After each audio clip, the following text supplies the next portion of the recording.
Hey, my IBMOR brothers and my MGTOW brothers. I was scrolling through my Twitter timeline and I ran across a story about a 70-year-old man who's still out there hustling and working because of the economy. He doesn't really have a retirement, so he still has to work 10 hours a day to actually make ends meet, which in this day and time, if you're an old black man and things didn't quite work out in your life or things didn't quite planned, you find yourself basically working till you die. That's not unusual in this day and time for black or white. It is what it is.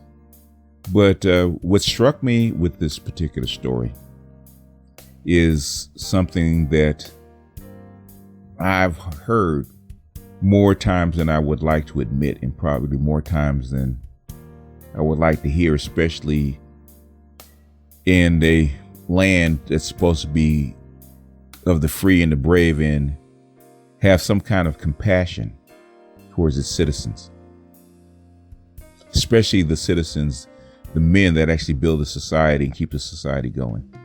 And it kind of shows you exactly how far things have come and how badly things can actually turn out if all the things that you planned on don't go wrong. And a lot of men like this didn't or couldn't see the future. It's impossible to see how things would turn out, because at the time the environment and the laws weren't the same as what they became. Unfortunately, you get grandfathered into a law after the fact, just like Bill Cosby.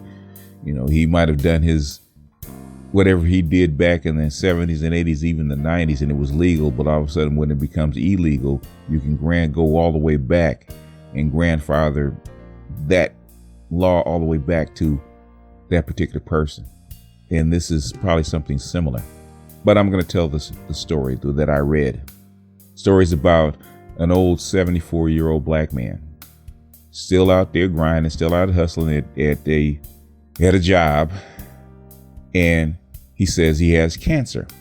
And even though he has cancer, he has no way to treat it because he doesn't have any money or any health insurance. And basically there's nothing they can do for him, which in a wealthy country like this is tragic upon its own face.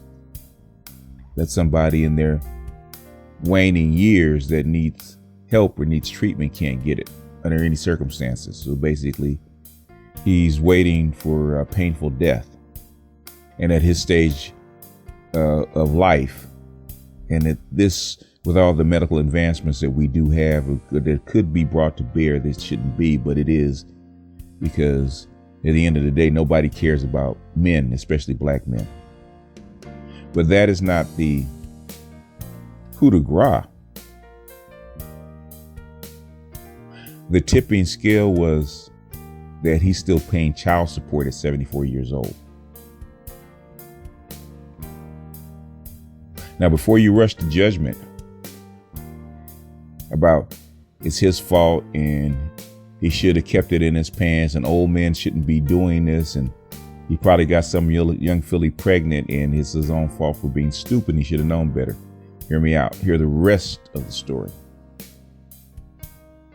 His son, his child that he's paying child support for, is in his 40s. You heard me right. The child that he's paying for is in his 40s. He's 74, his child in his 40s. And he's paying child support. Not to the woman, but to the state. Why?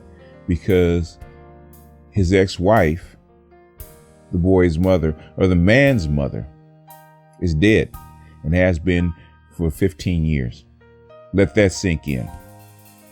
You have a dying man in the last years of his life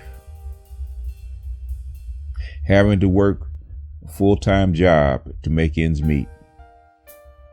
And not only can he not die in peace with the fruits of his labor, he has to actually continue to be a slave to the gynocentric state.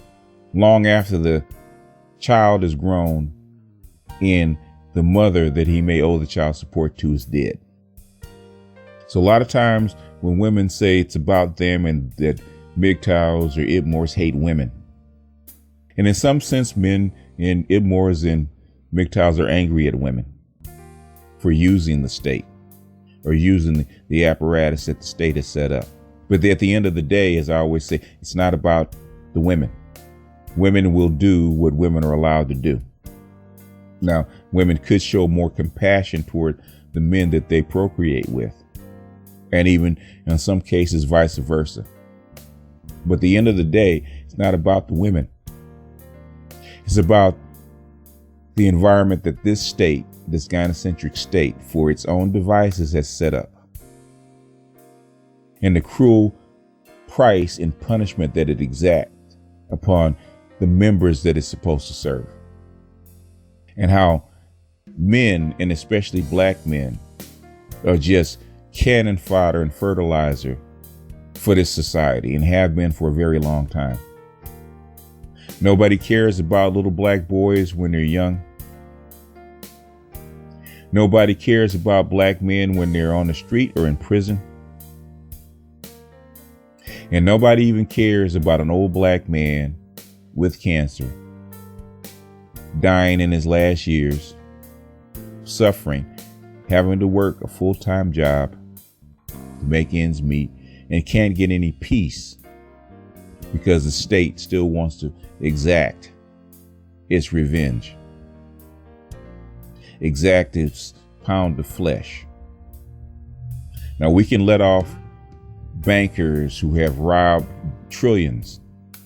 We can let off corporations from paying trillions of dollars in taxes.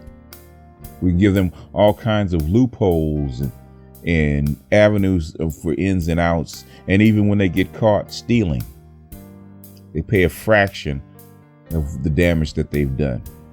But a poor black man having to work till he dies cannot get relief for a support payment that he has to pay or that he owes, that he probably incurred some 40 some odd years ago. The United States and the federal government and the state government has become Jover, the policeman that chases you through the streets for life for stealing a loaf of bread, and will try to exact that price or that punishment till the day that you die. And there is no relief for men. There is no relief for black men. There is no sympathy for you out there. You are a resource, and just as this man has been his whole entire life, you are a resource to be used, rarely loved and sometimes pitied.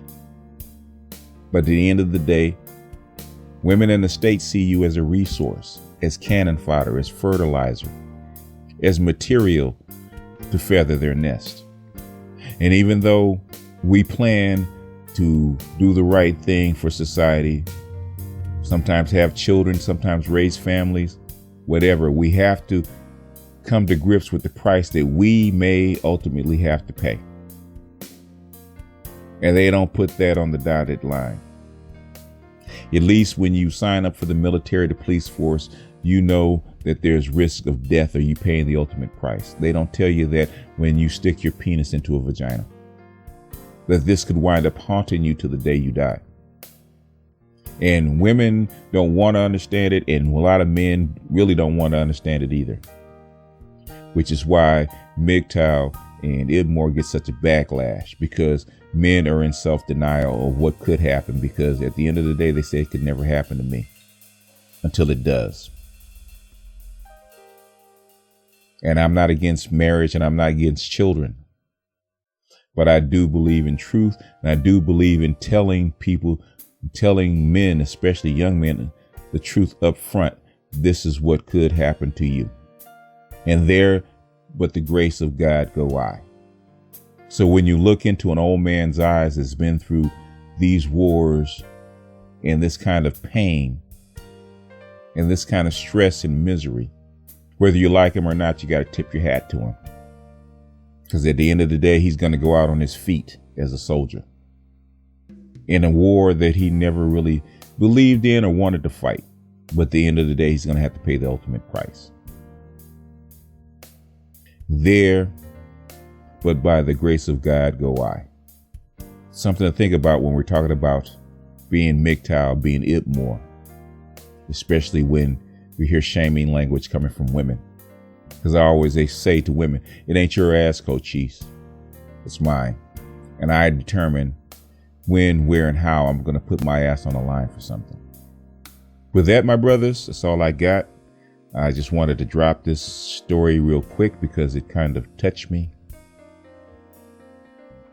and brought to mind all the other stories just like it that I've heard, and stories on the other side of the ledger where women are literally retiring on child support or back child support owed by some other man that's up in years that can no longer afford it, and sometimes living in his car so that she can eat.